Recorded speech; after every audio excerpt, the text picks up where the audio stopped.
નમસ્કાર ખેડૂત મિત્રો, સ્વાગત છે તમારું ખેડૂત ચેનલની અંદર।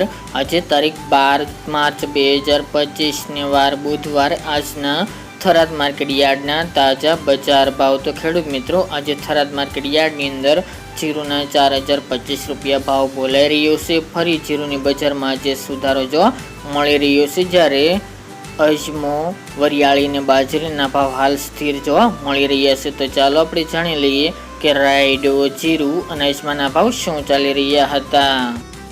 ખેડૂત મિત્રો, આજના થરાદ માર્કેટ યાર્ડના ભાવ જોઈએ તો જીરું 3200 થી 4025 રૂપિયા, રાયડો 1030 થી 1124 રૂપિયા, એરંડા 1220 થી 1266 રૂપિયા, મેથી 991 થી 1360 રૂપિયા, રાજગરો 1000 થી 1150 રૂપિયા, ઈસબગુલ 1700 થી 2300 રૂપિયા, તાણા 1000 થી 1200 રૂપિયા, વરિયાળી 1000 થી 1650 રૂપિયા અને બાજરી 520 થી 593 રૂપિયા। તો ખેડૂત મિત્રો, આ તાજના થરાદ માર્કેટ યાર્ડના તાજા બજાર ભાવ।